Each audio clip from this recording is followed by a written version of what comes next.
नाज़रीन, दुनिया news vlog में खुशामदीद। मैं हूं लियाकत अंसारी और इस वक्त तहरीक इंसाफ के मरकज़ी सीनियर नायब सदर सरदार लतीफ़ खोसा हमारे साथ हैं। उनके साहबजादे खुर्रम लतीफ़ खोसा को थोड़ी देर कबल गिरफ्तार किया गया। इसकी तफसीलात जानते हैं। खोसा साहब, आपके बेटे को आज गिरफ्तार कर लिया गया।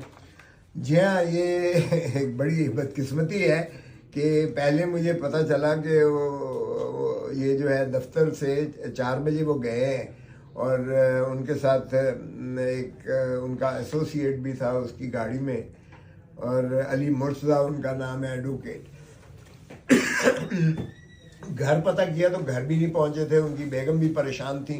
पहले उनकी बेगम को गिरफ्तार किया था और बाद में उनको छोड़ दिया था। तो अब जो है पता करने के बाद मैंने मुख्तलिफ जगहों पर कोशिश की, तो फिर अब ये पता चला कि एक झूठी FIR दर्ज करके थाना मजंग में जो है वो KG इंस्पेक्टर के इन्होंने जो है कोई 2:30 बजे के करीब दोपहर को, आज ही की तारीख में, इन्होंने खुर्रम लतीफ़ खोसा ने कोई उसके साथ बदतमीजी की और कोई उसकी फाइल कर ली और वर्दी फाड़ दी और कार सरकार में मुदाखलत की। और 10-15 और लोग भी थे जिन्होंने वकला जो है उनकी मुआवनत में आ गए, और फिर अवाम ने बकौल इसके कि जी पब्लिक ने उनको, इंस्पेक्टर साहब को, सब गिरफ्तारी के जरिए क्या पैगाम दिया गया?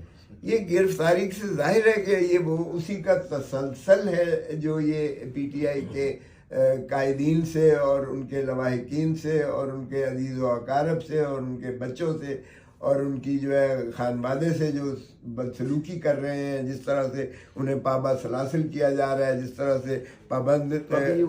अब वो थाना मजंग में क्या है? थाना मजंग में है, अभी मैं जा रहा हूँ अब उनकी जो है खैरियत दरियाफ्त करने के लिए, लेकिन FIR मैंने हासिल कर ली है और उस FIR की वजह से काफी दफात लगाई गई हैं जी। 780 भी दहशतगर्दी की दफा भी लगा दी गई है और साथ ही डकैती की जी उसके फाइल जो है, और साथ ही 353 को जो है